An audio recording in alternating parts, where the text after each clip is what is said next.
Hey coucou, oui je suis un peu mouillée et dégoulinante. Si tu te demandes pourquoi, c'est parce qu'il fait au moins 40 degrés à Rio. Il fait très chaud. Je suis à la maison parce que j'aurais pu aller à la plage mais je fais des vidéos à la place. Et donc je prends des douches toute la journée, du moins je me rince. Bref, c'est pas le sujet de la vidéo d'aujourd'hui. Ah oui, et si tu entends du bruit derrière, je m'excuse, c'est le ventilateur. J'ai besoin du ventilateur pour me ramener de l'air, sinon je vais crever. Mais c'est pas non plus le sujet de la vidéo d'aujourd'hui. Aujourd'hui je voudrais te parler du sambodrome de Rio, parce qu'en fait on en parle beaucoup et beaucoup de gens me demandent des renseignements et chaque fois en fait j'en donne pas parce que d'une part je suis pas capable d'en donner, et si je suis pas capable d'en donner c'est parce que c'est le d'autre part qui devait arriver, c'est parce que je n'aime pas le sambodrome. Donc dans cette vidéo je vais t'expliquer, du moins je vais tenter de t'expliquer pourquoi je n'aime pas le sambodrome. Alors pour te résumer ce qu'est le sambodrome de Rio, c'est les immenses gradins avec la grande route au milieu dans laquelle défilent les chars de carnaval avec les danseuses brésiliennes, les danseuses de samba et les écoles de samba de Rio. C'est quelque chose qui existe depuis super longtemps, j'ai pas envie de te dire des bêtises, j'allais regarder sur Wikipédia et j'ai oublié, ça existe depuis longtemps. Avant, si j'ai bien compris, mais je ne veux pas dire de bêtises, avant c'était quelque chose d'ouvert et puis le sambodrome a été construit pour organiser la chose et c'est devenu un endroit fermé. Et souvent les étrangers pensent que quand ils vont arriver à Rio, le sambodrome, donc le grand défilé du carnaval, se trouve dans le centre-ville et que c'est accessible. Et en fait, ils se rendent compte que c'est pas exactement comme ça. Donc dans ma vidéo, je vais t'expliquer comment ça marche et puis je vais t'expliquer pourquoi je n'aime pas. Donc comment ça marche? Dans le sambodrome, tous les ans, il y a ce fameux défilé pendant plusieurs jours des écoles de samba. C'est des écoles de samba qui viennent quasiment toutes, si je dis pas de bêtises, des communautés et des favelas de Rio. Communauté favela, c'est un petit peu la même chose. Généralement, on désigne par favela la favela qui est dans la montagne et qui monte. Par communauté, quelque chose d'un peu plus plat. Mais il y a des Brésiliens qui me disent que communauté, donc qui en portugais comunidade, c'est une manière un peu moins péjorative d'appeler une favela. Donc, je sais pas trop, mais moi je comprends plutôt que c'est ce truc-là de élevé plat qui fait la différence entre les deux mots. Bref. La samba vient et est née des esclaves africains qui ont été ramenés par les Portugais au Brésil, parce que le Brésil n'est pas un pays de personnes qui sont noires, c'est un pays d'indigènes, et les Portugais sont arrivés dans le pays, ont tué les indigènes, ont ramené des esclaves pour construire le Brésil, et quand il y avait alors trop de noirs, ils ont décidé de faire une grande campagne de blanchiment du pays, et donc ils ont ramené des gens de plein d'autres nationalités. Ils ont ramené des Libanais, ils ont ramené des Italiens, ils ont ramené des Japonais, ils ont ramené des Hollandais, des Allemands et des Français et plein d'autres pays du monde qui étaient considérés comme blancs et qui avaient pour but, comme je disais précédemment, de blanchir le pays. Donc la samba vient des esclaves et c'était un moyen d'expression des esclaves, c'était un moyen de résistance et de lutte, la danse et la musique des esclaves. Les esclaves, une fois qu'ils ont été libérés, c'est-à-dire il y a à peu près 500 ans, peut-être 501, 502, je ne sais plus exactement, ils n'avaient pas le droit de travailler et d'être payés. Les gens n'avaient pas le droit de les rémunérer parce que c'était soi-disant des gens gratuits. Et donc, comme ils étaient dans la misère, ils se sont installés, ils ont construit les favelas. La samba a donc grandi dans les favelas, dans les communautés, auprès de cette population noire africaine qui était arrivée au Brésil par l'esclavage. La samba est donc quelque chose qui vient des Noirs, qui vient des Africains, qui vient de la culture populaire.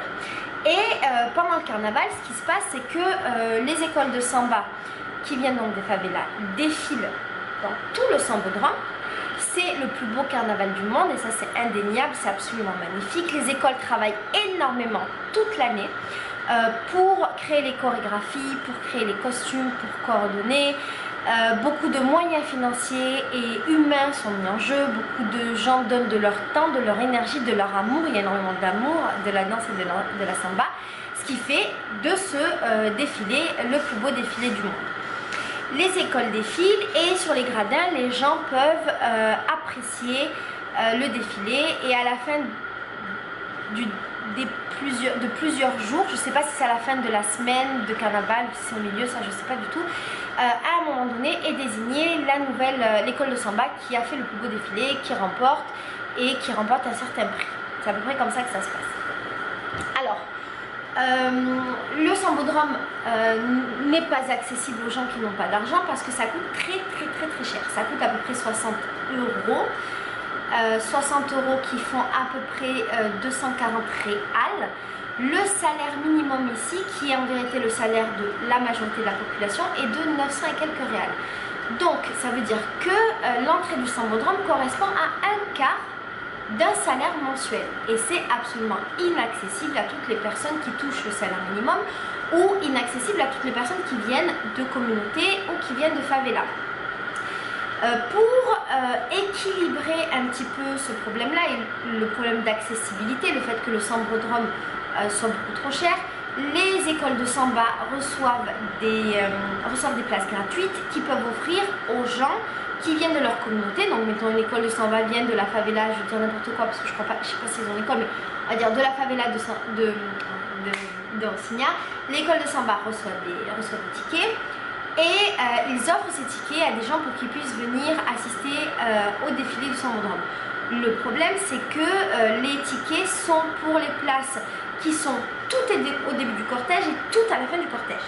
Ce qui veut dire que les gens qui ont ces tickets vont voir les chars se préparer et les chars terminer de défiler. Dans les gradins, il y a majoritairement des gens blancs, majoritairement des gens riches. Quand je dis riche, c'est en comparaison des pauvres ici au Brésil, parce qu'au Brésil, tu sais qu'il y a une petite classe moyenne, une grande classe basse, une petite classe moyenne et une petite classe riche. C'est pas équilibré comme en France où on est une grande classe moyenne avec un peu de pauvres et un peu de riches. Ici, c'est beaucoup de pauvres, la majorité, beaucoup de pauvres, une partie qui sont de moyenne classe basse ou haute. Il y en a moins du coup chez les hauts et une partie qui est riche. Donc dans les gradins, il y a une grande partie qui sont des étrangers, chouette, et une grande majorité de Brésiliens qui sont quasiment tous blancs et donc quasiment tous riches. Je dis donc parce que le Brésil est un pays qui est très raciste, j'en parlerai dans une autre vidéo, et qui a un racisme structurel qui fait que si tu es blanc, tu es quasiment forcément riche ou classe média haute ou riche. Si tu es noir, tu es quasiment systématiquement pauvre, classe média, classe moyenne basse, et tu vis dans une favela ou une communauté. C'est divisé comme ça ici au Brésil. Donc dans les gradins, si tu regardes, il y a quasiment que des blancs, quasiment que des gens avec de l'argent, voire des très riches, et des étrangers. Là, je pense que tu comprends pourquoi j'aime pas le Sambodrome. Pourquoi j'aime pas le Sambodrome? Parce que, mis à part le fait que ce soit un endroit magnifique avec des défilés magnifiques, pour moi le Sambodrome représente ce que j'aime le moins dans ce pays. Je suis folle amoureuse du Brésil, je suis folle amoureuse de Rio, mais je n'aime pas ce système de classe. Je n'aime pas ce système de classe basé sur la couleur, je n'aime pas ce système de classe avec des très pauvres et beaucoup de très pauvres et un petit peu de très riches. Et puis j'aime pas surtout le fait que finalement la favela vienne du peuple noir brésilien.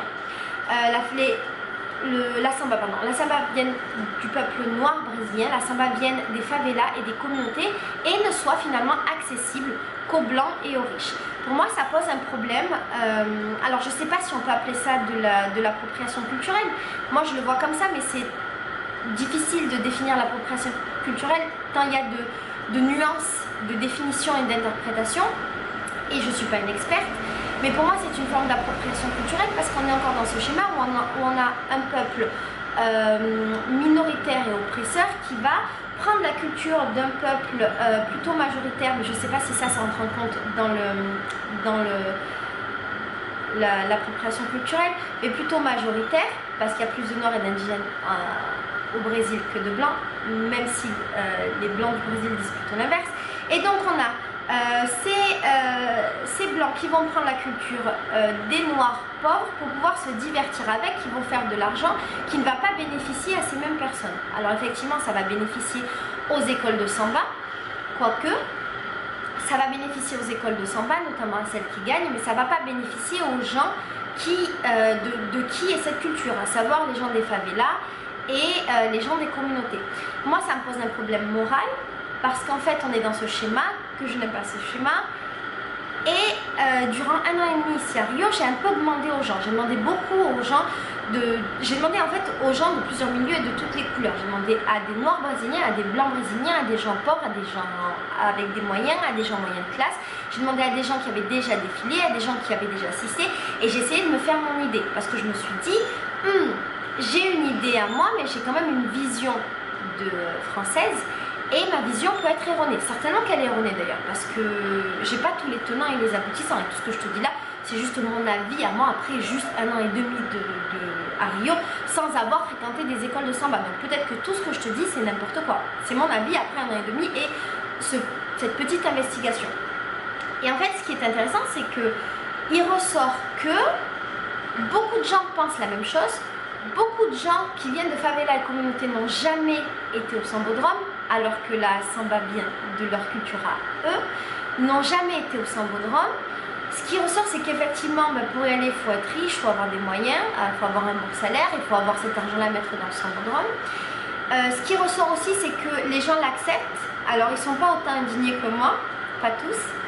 Les gens l'acceptent parce que la samba et le défilé du sambodrome fait partie intégrante de leur culture, que c'est le plus beau défilé du monde, que c'est quelque chose d'important et que ça représente beaucoup à leurs yeux. Donc, quand ils me disent ça, j'accepte, je suis d'accord. J'ai du mal à critiquer parce que c'est pas ma culture et que du coup c'est difficile de dire aux gens ce que vous faites en fait c'est pas bien, c'est même pas correct parce que je viens de l'extérieur et que je suis absolument pas légitime pour juger, mais par contre je peux avoir un avis et du coup je peux faire les choses en fonction de cet avis, c'est-à-dire décider de ne jamais aller au sambodrome. Donc ce qu'il en ressort c'est que beaucoup de gens acceptent. J'ai une copine par exemple qui a déjà défilé dans le sambodrome mais qui n'aime pas le principe du sambodrome. Et alors une information que j'ai eue dernièrement et qui s'est confirmée parce que j'ai demandé à plein de gens et j'étais super surprise parce que je connaissais pas ce truc là, j'en avais juste un peu entendu parler. Ce qui est beaucoup ressorti c'est que les gens disent que le sambodrome et que le carnaval c'est le plus grand blanchiment d'argent de Rio.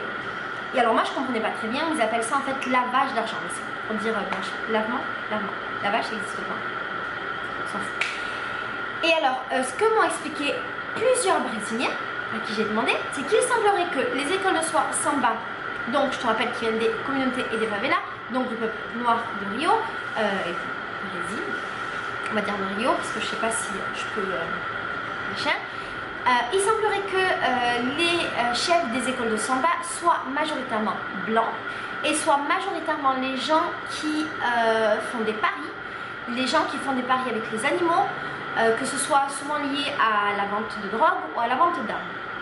J'ai pas de preuve de ce que je te dis, je te dis juste ce que les Brésiliens me disent. Donc en fait, les Brésiliens m'expliquent que les écoles de samba, c'est un moyen de blanchir l'argent qui viendrait de ces milieux un peu sales et qu'au final, comme tout le reste du Brésil et de la politique brésilienne, ce serait juste une histoire de corruption, d'argent sale, de blanchiment et compagnie. Et alors cette information, ça me donne encore moins envie d'y aller. J'ai pas envie de participer à ça, ça m'intéresse pas. Même si je pense que vraiment le carnaval de Rio c'est quelque chose de magnifique. Mais pour moi ça coince. Et alors si je te fais cette vidéo, c'est pas pour te dire de pas y aller. Je pense que quand on est touriste, il faut y aller. Je suis contradictoire, mais je pense que quand on est touriste, il faut y aller parce que ça fait partie intégrante de l'histoire de Rio, du carnaval de Rio, de la culture de Rio, même si il semblerait que l'argent utilisé pour faire ça soit pas un argent super propre, même s'il y a cette question de riches, de pauvres, encore de ségrégation, j'en parlerai dans une autre vidéo, de ségrégation, qui est cette histoire d'appropriation culturelle, même si encore une fois je ne sais pas si c'est le terme adéquat. Je pense que c'est intéressant de le faire et de se faire une idée. Je pense que pour les gens qui ont des étoiles dans les yeux quand ils pensent au carnaval de Rio, c'est quelque chose d'incroyable et qu'il faut le faire. Par contre, moi, à ma petite échelle de petite personne insignifiante, j'ai pas envie de le faire. Je crois que je le ferai jamais. Je pense que je passe à côté de quelque chose de très beau et de très important. Mais ça me rappelle un petit peu les zoos ou les aquariums que je boycotte. Les zoos, les aquariums, c'est quelque chose de magnifique. Enfin, non, c'est pas magnifique. Pour moi, c'est des prisons d'animaux, donc je n'y vais pas, tu vois. Mais voir des animaux, c'est ça la phrase. Voir des animaux, c'est quelque chose de magnifique, mais je me prive de le faire parce que éthiquement ça correspond pas à... parce que pratiquement ça correspond pas à mon éthique. Voilà, donc je décide de pas le faire. Donc cette vidéo c'est pas pour te dissuader d'y aller, mais c'est pour que quand tu y ailles, tu aies peut-être une vision un peu plus éclairée. Il y a un truc qui me revient aussi qu'on m'a dit dernièrement, c'est que très généralement les... alors je sais plus si on l'appelle comme ça, je crois qu'on dit les reines de samba, c'est-à-dire la femme qui est mise en avant sur le char principal de chaque école, ce soit des femmes blanches. Il semblerait que ce soit très souvent des femmes blanches et très souvent des femmes qui ne soient pas forcément issues du milieu de la samba, du milieu des communautés, des favelas. Et là aussi ça offusque beaucoup de Brésiliens, moi aussi ça m'offusque parce que on est un peu dans ce schéma raciste où la beauté présentable serait une beauté blanche. Il y a un peu ce débat là ici au Brésil parce que c'est un pays de mixture. Je dis Brésil mais je parle beaucoup de Rio, je ne connais pas les autres villes. Et parce que le standard de beauté c'est toujours une beauté blanche et on revient encore à cette histoire d'appropriation culturelle où quand une personne blanche fait des choses qu'elle a repris de la culture d'un autre peuple, c'est magnifique, mais quand ce peuple là le fait, c'est pas approprié. J'ai un exemple là qui me vient en tête. C'est l'exemple des tresses qu'on appelle tresses africaines mais qui ont plein de noms. Apparemment dans d'autres pays on donne d'autres noms, donc moi je veux dire tresses africaines, pour ce que ça vaut. Et quand les tresses africaines sont devenues, avant que ça devienne à la mode, c'était pas super beau les tresses africaines. Les meufs qui avaient des tresses c'était genre pas hyper présentables, les meufs noires. Mais quand les blanches ont commencé à faire des tresses, on les a vues dans les magazines, c'était magnifique, ouah c'est génial, blablabla, mais parce que c'était des blanches.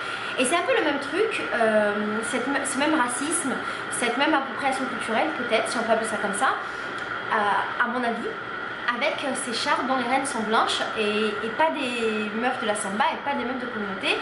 C'est plus beau d'être blanc, c'est plus présentable, c'est plus vendeur, donc on met une blanche pour représenter notre école. Voilà. Tout ce que je te dis là encore une fois, c'est juste mon avis. Je pense qu'il me manque plein d'informations parce que j'ai pas passé de temps dans des écoles de samba et ce serait très intéressant que maintenant que je t'ai donné mon avis à moi qui est un peu négatif, je passe du temps dans les écoles de samba, peut-être pas cette année, peut-être l'année prochaine, que je rencontre des gens issus des écoles de samba pour avoir une autre vision, même si dans tout ce que je t'ai dit j'avais quand même des visions de personnes qui sont dans les écoles de samba. Peut-être que ce serait intéressant que je sois un peu plus dedans et que d'ici l'année prochaine je te fasse un update pour te dire ce que je pense de ça, si j'ai changé d'avis ou pas, d'accord? Si jamais toi tu as des informations sur le sujet, si tu as envie d'en parler, n'hésite pas à le faire dans les commentaires, je serai très heureuse de partager tout ça avec toi. Et je crois que c'est tout. Je te fais des gros bisous, je te dis à bientôt et j'essaierai de partager avec toi tout ce que je découvre de la culture maintenant que je suis là depuis 1 an et demi et maintenant que je commence de mieux en mieux à comprendre la société, même si encore une fois il me manque énormément de choses pour la comprendre parfaitement et peut-être que je la comprendrai jamais. Voilà, bisous, ciao.